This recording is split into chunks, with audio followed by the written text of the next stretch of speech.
Hello viewers, welcome back to the lab. There has been a lot of Quantel videos recently. The Quantel's still here behind me, still working on that, made a lot of progress on it. Should be videos coming up soon, but we need a little bit of a break, I think. So we're going to do a teardown today. We're going to do a teardown on this thing here. This has just been donated by one of my patrons, Hog. Thank you very, very much for donating and sending this in for us to all have a look at. So what actually is this device here? It's actually made by Wandel Goltermann. It's a German-made product. It's model number PF140, and it's a telecommunications error analyzer. So this was used on high-level infrastructure, fibre optic communication stuff that the large telecoms companies might have used. And this is an error analyzer. So I think what is the best thing to do is we'll get the camera rearranged so you can see this a bit better, and we'll start having a look at this in a bit more detail. So as you can see, it's a fairly large but portable device. It's obviously designed to be used out in the field because they carry handle in nice big covers. So there's nothing to see until you take the cover off. It's all very, very well protected. The cover just comes off with these two clips here. I'll just take the plastic cover off, and inside here we've got a space for what probably would have been the user manual. Some slots in there. They might be for a memory card. I will show you that in just a moment. And we've got a number of tools, we've got some Allen key, and a weird looking one here, and a couple of spare fuses. So nice attention to detail there, all installed inside the cover. So here we can actually get a little bit of a better look at the actual machine. So we've got a nice big widescreen LCD on the front there. We've got all the buttons, status indicators, various function options for doing all the different tests. And on the top we have all the inputs and outputs. The handle can be rearranged, so we can actually have this sat down so you can actually work with it with the cables running out to wherever they plugged into. So on the top we've got all the connections, and we have a little printer as well. We've got the power input. I'll show you this again in a little bit more detail in just a moment. We've got a memory card slot. I'm not sure what that was used for, possibly data logging, that kind of thing. A calibrated sticker, date 0104. So this was last calibrated in 2004. So it certainly dates this to probably the late 90s, early noughties. So you're probably asking me what kind of networks was this used for? So I'm not an expert when it comes to fibre optic telecoms, but a bit of Googling around and a bit of wiki searching says this should be for something like SONET or SDH telecommunications networks. So that would have been transmitting telephone and voice data. So again, it's your big telecommunication companies, all their internal backhaul lines. Now, interestingly, those are obviously fibre optic, but it doesn't have any fibre optic connections on it, so presumably there's some kind of interface that would have gone in between to give you the electrical connection. Not sure on the overall cost this would have been back when it was new. Still don't really know when it was new. We'll probably find out a little bit when we take it apart and actually have a look at some of the date codes on the components, but various people have said it's probably going to be, you know, £20,000, €20,000, that kind of thing. So yeah, not cheap. Now this machine does work. Well, it turns on. I'm not sure whether it actually works because we've got nothing to plug it into, but it does power on, and it does boot up. You can just hear the printer whirring away there. It goes through a few tests and then boots up into the main screens. Now, obviously, given that I don't really know that much about this kind of technology, I'm not really sure what the options do, but you have options for transmit and receive, because this can actually, I believe, it can actually introduce errors as well as part of the testing procedure. Yes, so I'm not entirely sure what all the options do. We've got settings here for TX and RX, transmit and receive. There'll be options, so if we do TX setting, we've got different codes, so we can actually scroll down here and change some of these options here. to whatever you would need. Let's go back up. We actually have the RX settings, so similar sort of stuff in here. So we can change it to various different things. I'm not sure what they are. I'm sure somebody does. If you do, I would be delighted to read about them in the comments. So in the measurement section where you can do interval and continuous, so interval presumably you can set this to monitor for so many seconds every couple of hours or something possibly, or you've got continuous monitoring. Not quite sure. So gate continuous start manual, so you can set up a timer, alarm resolution. I'm not sure what that means. Yeah, again, I would have to probably read the user manual, which I haven't been able to find, incidentally, on the interwebs. There's very little information about this machine. So we also have the printer options as well. Print device internal, print mode manual, print actual settings.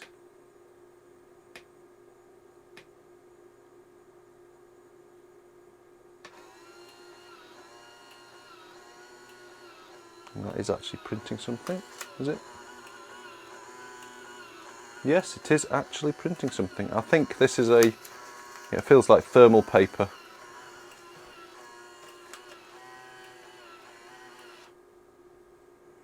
I think there is a paper feed option button just here. You can't see it just off camera, but I can feed out the paper.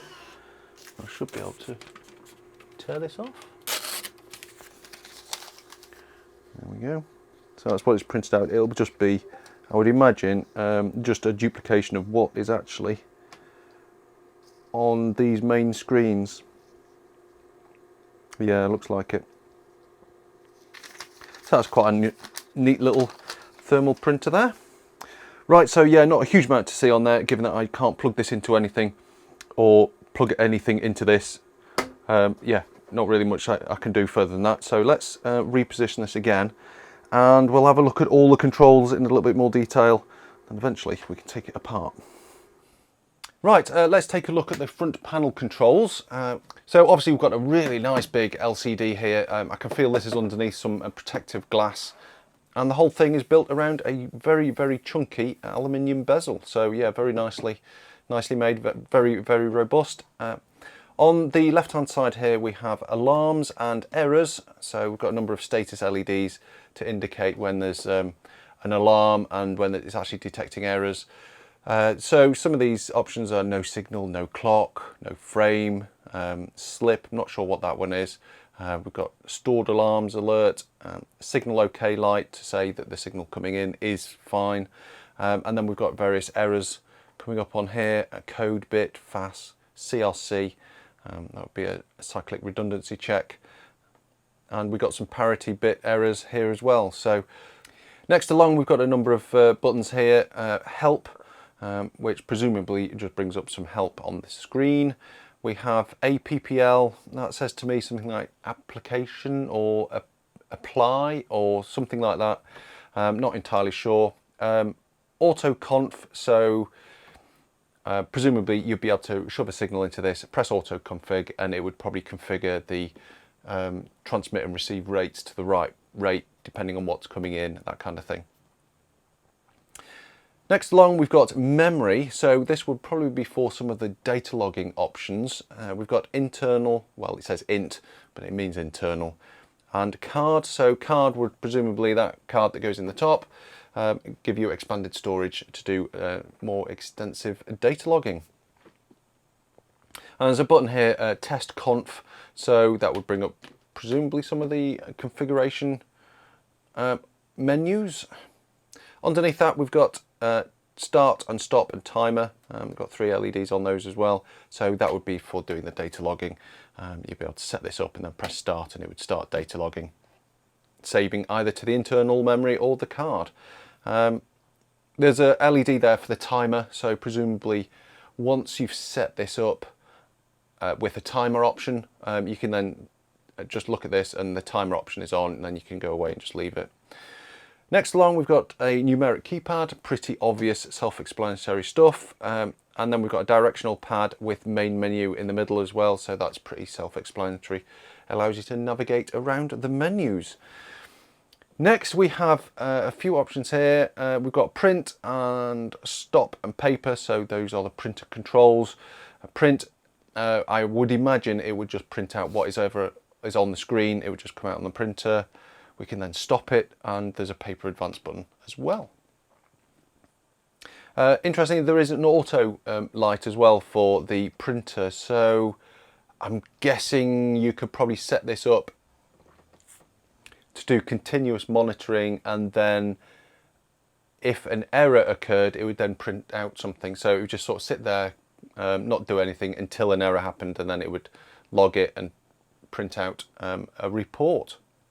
Underneath that, we've got another couple of options. We've got remote and local and lock. So this is the remote control options, I would imagine. So we can set this into local mode, where you actually use the control panel on here, and then when remote is operated, you'll be able to operate this from remotely. I guess that would mean you could take this, install it in somewhere, set it all up, and then you can access this from another office, another location, and still get access to all the data. It's quite a cool feature. There's a lock button there as well, and I would imagine that is probably locks out all of the other controls, so you can set it into remote mode, lock it, and then nobody would be able to come along accidentally or deliberately change any of the options. Next to the LCD, we've got function buttons, very similar to what you'd see on an oscilloscope with the soft options. So we've got F1 to F6, an escape button, and the LCD contrast controls. So if we have a look at the top now, we've got two identical bits at the top. We have RX and TX, so these will transmission connections, and these are all the receive connections. Underneath that, we've got an RS232 for the remote control, I would imagine, and the memory card. And interestingly, it does actually say here, there's a pointing to the green LED there, measurement running, so that'll be when it's actually doing its data logging. We've got a little printer, little thermal printer here, and the power inputs.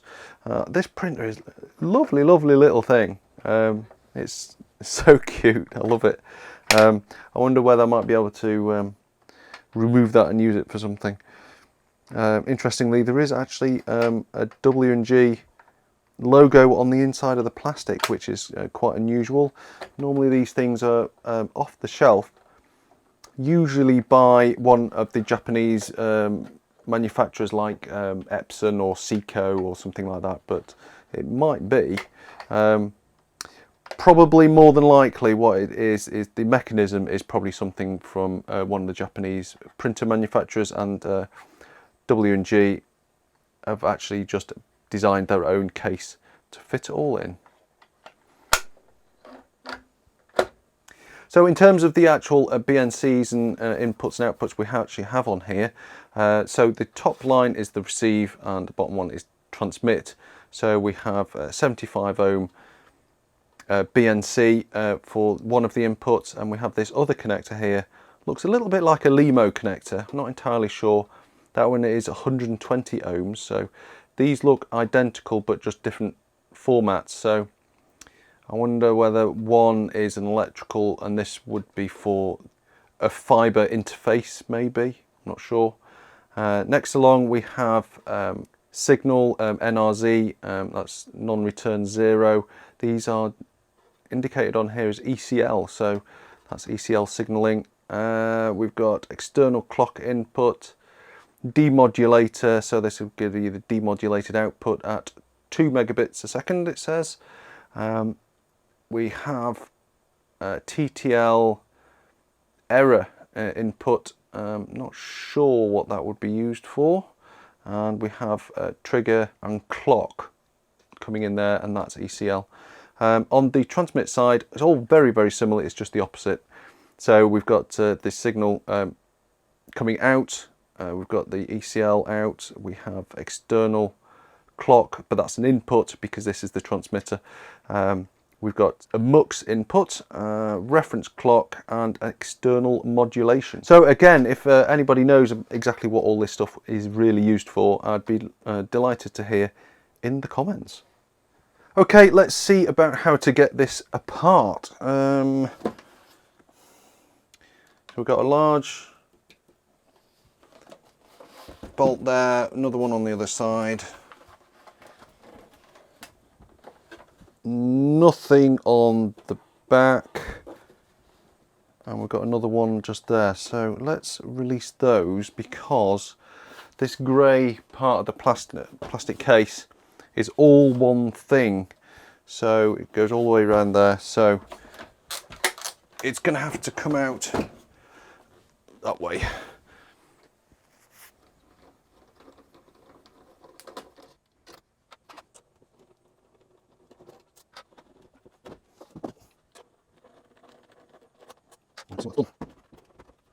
Anything? Yeah.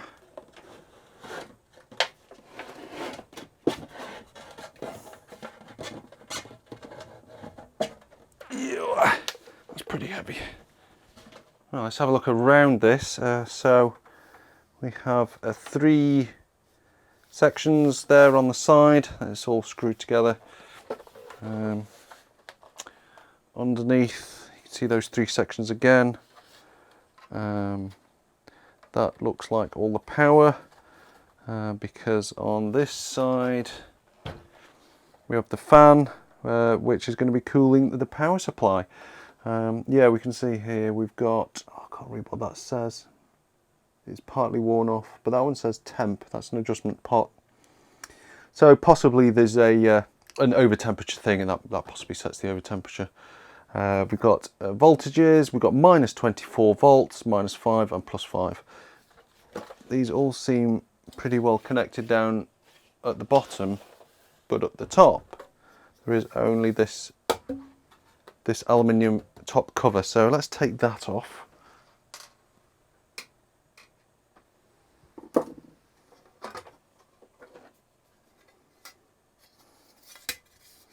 Yeah, nice little aluminium cover there. Still not much more to see. How does this come apart? Well, I should say this is actually built like a tank. Now underneath here we've got 4 screws there that are large and slotted. You wouldn't normally use slotted screws in something like this. It usually indicates that those can be removed to access stuff. So let's take those out.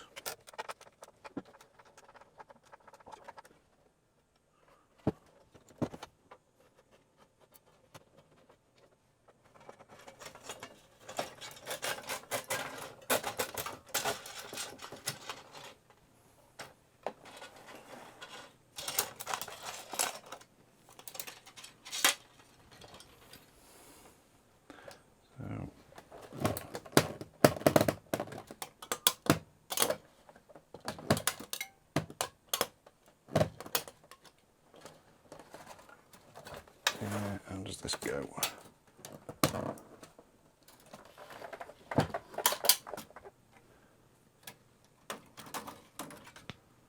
Woo! Lots of stuff in there.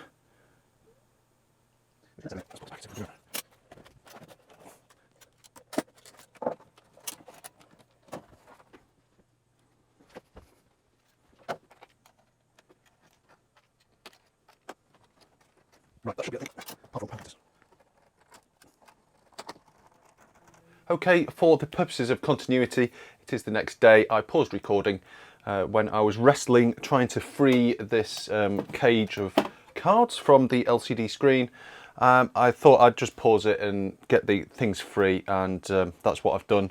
I've also removed the shielding plates between each one, so we can actually have a look through this in a little bit more detail and make it a lot easier. So if we start at the top card, which is quite clearly the CPU card, if we look on the plate that would have been on the top, this is the one that has the RS-232 and the memory card. So you can see that very easily there. We've got the memory card slot. I'm not entirely sure what type that is. It might just be a very common standard like PCMCIA, something like that.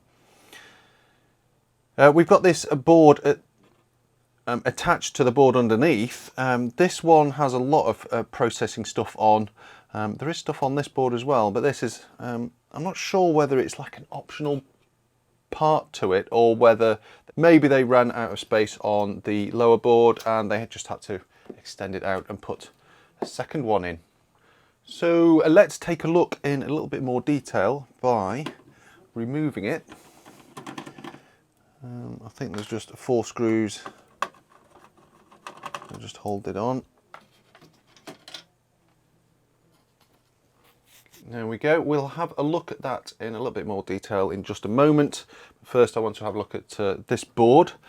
So we've got the memory card here. We have a CPU which is, can't quite see it.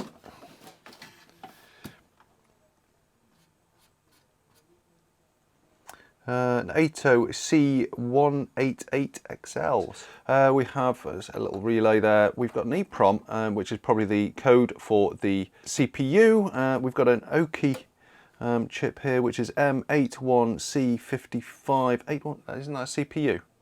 Can't remember, but I'll be again. I'll insert something on the screen there just to confirm that. Next one here is a Mitsubishi part. Looks like RAM. Or possibly static RAM. M5M8050H. Now the rest of it is mostly just buffers and other miscellaneous 7.4 series logic. So yeah, that's a, yeah, we've got here a 7.4HC245, another one, another one, another one. They're just splattered all over. We've got a little thermistor or temperature sensor for monitoring. Might be an LED just there. Probably hard for you to see that. So we have a TMS 27C010. Down on the end here we've got the connectors that went over to the LCD monitor and all the rest of it, the printer and that kind of thing. So that's where that connects over. We've got the connections down to the other boards underneath. Looks like we've got some power conditioning stuff going on just here. I think the power plugged in to the second board, which was down here through the side.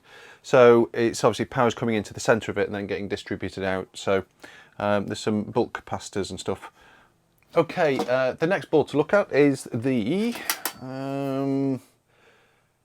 transmitter board. So there's a lot more going on this one. We have, let's have a look at the biggest components first. We've got a Toyocom 10 megahertz TCO, so that would be temperature compensated. That's 10 megahertz, and it looks like we've got another one there. Not sure if that one is also temperature compensated, but that's 10 megahertz as well. So a bit odd that you've got two. There's an unpopulated connector here. This looks like it might be some kind of diagnostics thing to me, possibly. So we have a custom device here called from, actually it might be Wandel Goltermann. There's actually WG written on it, so maybe this is their own chipset. It's a TH1054.11. Who knows what that is doing? Interestingly, let's look at date codes, because that's something we wanted to do, wasn't it? Is actually date this. So this device is 1994, that's 1997. So what we're doing is looking for anything that's newer than 1997. That's 94, 97.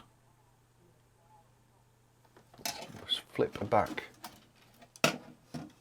See what we've got on here. 96 on the caps there.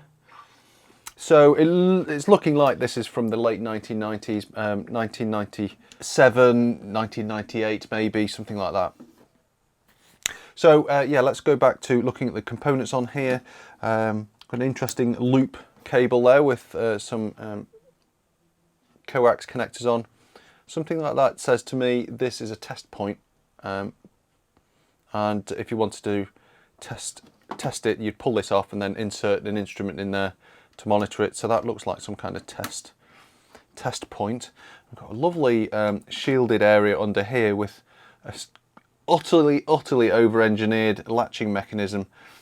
It's all pressed with an open, and then there's a little marker, so presumably we can put a screwdriver in there and open it, and it moves to the open side. It's somebody spent a lot of money on that for just a shielded can. Now, there's not a lot in there, or not a lot that I can see. You can see the top of that shielding. Absolutely crazy. So yeah, there's definitely a little bit of RF stuff going on. Let's pop that back on there. We've got the BNC connections along the top there. This one, which had that unusual connector on, has what looks like a transformer, so that might be an isolated input of some type. So that's kind of interesting. And we've got some nice hybrid ceramic modules that have been inserted in here. So yeah, you can certainly see some laser etched resistors and stuff like that on there, surface mount components, some trimmers. So it's obviously really critical that they had to use a ceramic substrate there, and there's another one just here. We've got another one of these Thesis TH10151A, nice pin grid array ceramic chips. Again, that looks like it's custom Wandel and Goltermann. We've got some big inductors down on the side here. Oh, that's up near the power, so yeah, that's probably power conditioning again. We've got an unpopulated section here with lovely turn pin, individual pin sockets. Quantel used a lot of these on their boards as well. Now, interestingly, there's actually a connector here which doesn't plug into anything, so I kind of wonder whether there might be something that plugs in here, which then this plugs into. You know, you can certainly see if there was something plugged in here, maybe. I'm not sure. Oh, actually, I've just seen that's what that connector would be for. There's 1, 2, 3 standoffs there for another board to go in here. There's a little support there, so yes, I think there is an optional board that could potentially go in here. It would probably sit in that area there. Plug it there for the mezzanine, and it would probably also plug in there as well, and that would also plug in there. So let's have a bit of a closer look at the components on here. We've got more of the power conditioning stuff here. We have a mezzanine connector, which again goes to what will be another optional board, which will sit on the top here. I haven't a clue what that would be for. We have a CPU over here, which is a 8OC188XL, and that is a microcontroller version of an 8088, I think. I can't see any ROM for this though, unless I'm missing something. We've got a UM part there, which looks like that's some sort of RAM. This is an IDT LA55J, but I can't see where this CPU gets its code from. If you can see it and I can't, shout out in the comments. And we've got an oscillator here, 32.7680 megahertz. Interesting frequency, that one, because it's probably going to be divisible into most of the incoming bit rates, I would imagine. We've got another 2 of those big pin grid array devices that are the Wandel and Goltermann custom silicon, no doubt. A little bit more power regulation, some analog tuning stuff going on here, and we've got another what looks to be a transformer isolator for the this port here, and a few relays. There's a few little bodge wires knocking around. There's a resistor being tagged on there. There's that looks like a thermistor that's been tagged on, so they're obviously monitoring the temperature around this area quite carefully. That's definitely a bodge because it disappears through a via. So that is pretty much it. The boards look really, really nice quality PCB. They are multi-layer. How many layers are we talking? I think they are 6 layers. Another little bodge. Oh, that's where the temperature sensor is. It's just there. There's a little, what looks to be a temperature sensor, and it actually just comes through and attaches to the back of that big ceramic device. Right, let's have a quick look at this little CPU board that we took off earlier. We've got a lithium battery backup on here because it does hold the date and time. So that will be needed to keep the clock working. We've got a number of expected devices. There's a Maxim Max 239. Isn't that a dual RS232 transceiver? Intel P82C59. Not sure what that is. We've got a National Instruments device there, which is, I think, GPO 4798, possibly. I think that's the part number.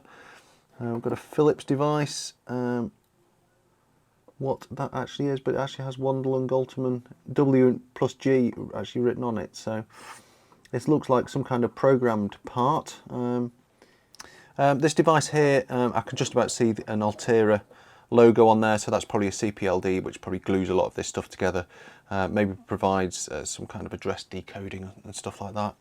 We've got 2 RAM chips there. They are Mitsubishi M5M5 1008 BFP, 70 nanosecond. We've got another one of those P82C 59As just there.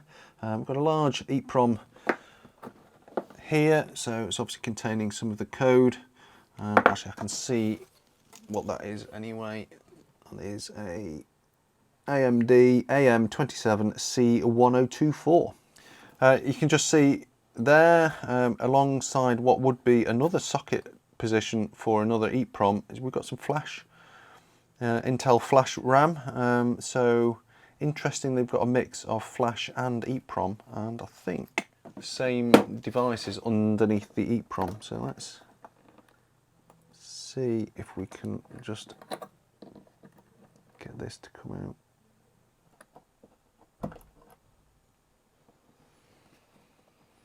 Yeah, we've got more flash under there. Let's have a look at the part numbers. We have E28F020-150.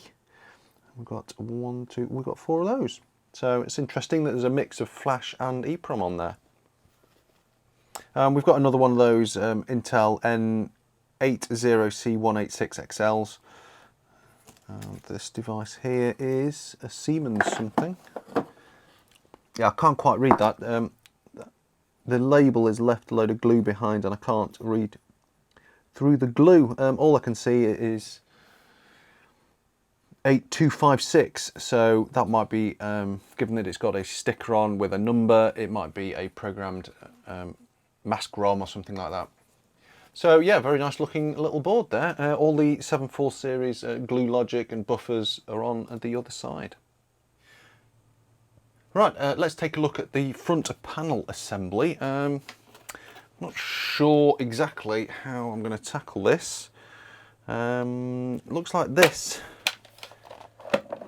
is bolted through from the other side, so that can't come off unless the front comes off. So it looks like I'll probably have to remove this front bezel, I think.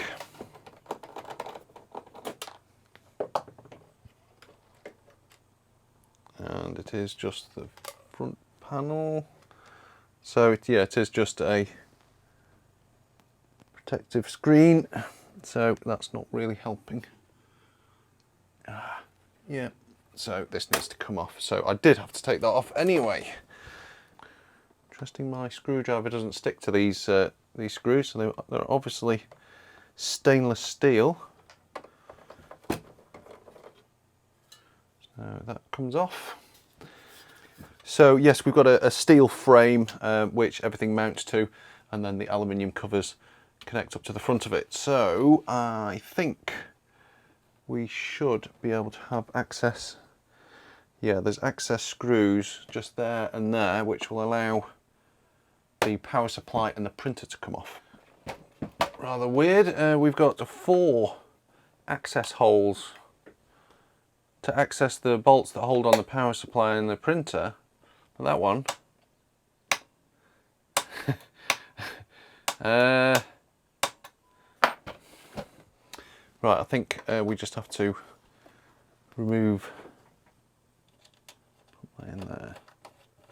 I think this should come out.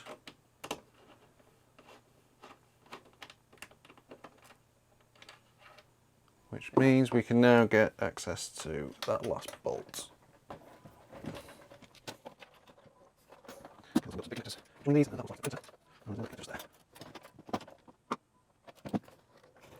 So that is the power supply. That I think is the high voltage connection, or a somewhat high voltage connection for what will be the cold cathode fluorescent tube backlight on the LCD. So I think that's what that one is. I think the lower voltages actually just go over these connectors here. I'm not going to go into the power supply because it will just be a pretty, I won't say generic, because it is probably a good quality one, but it will be just a switching power supply. So not really worth looking at, but I will have a look at the printer.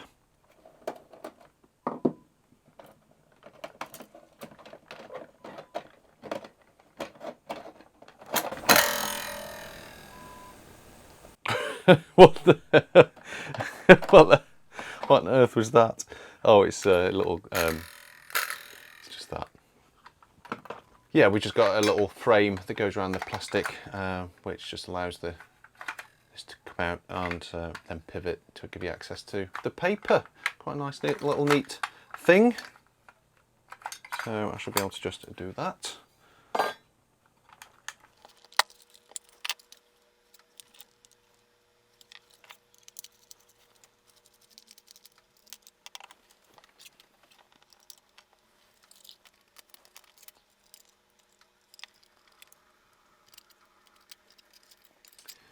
So there we've got the print assembly. So we've got a little controller board and 5 wires running over to the actual printer. So we've just got a motor, a movable print head just there. So this will move along and heat up and then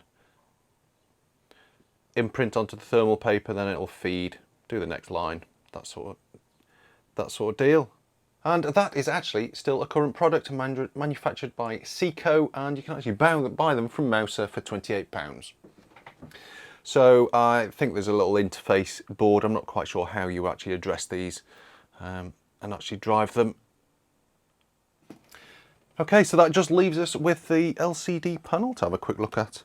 And of course the PCB that's under here that does all the keyboard. Now I won't expect a lot from that, but I do suspect it probably has, it is some kind of serial or serial parallel link to the CPU cards.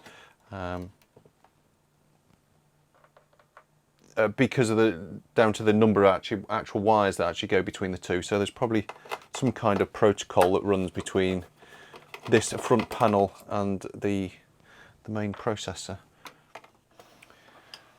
The LCD is made by Optrex, made in Japan. Of course, all the best things are, aren't they?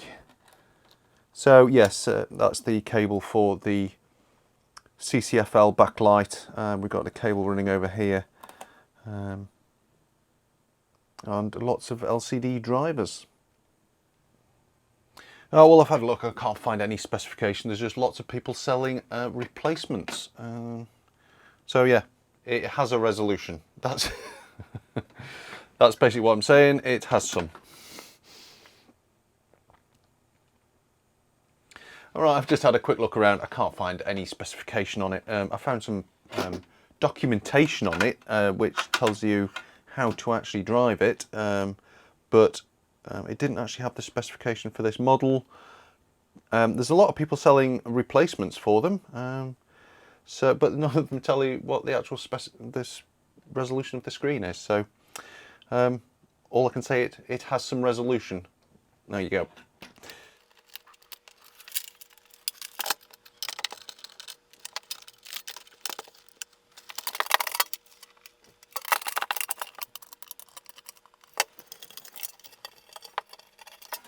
Good grief, that was harder than it should have been. So there is the keyboard assembly finally out. So this transfers the LCD signal over to the LCD through this connector. We've got these two which connected to the actual main boards. So yes, as we can see, there's not a lot on here. We've got another one of those Philips chips, so maybe that is a particular family of chips which allow you to do exactly this sort of thing, sort of multiplex screens and buttons into one signal and then send them over a small parallel bus probably. Okay, I think that pretty much concludes this teardown. Thank you very much, Hog, for sending this in for us all to have a look at. I hope you enjoyed this one. If you did, give it a big thumbs up. As always, thanks for all the likes, the support, and my patrons. Thank you very much. So I will see you on the next video. Bye for now.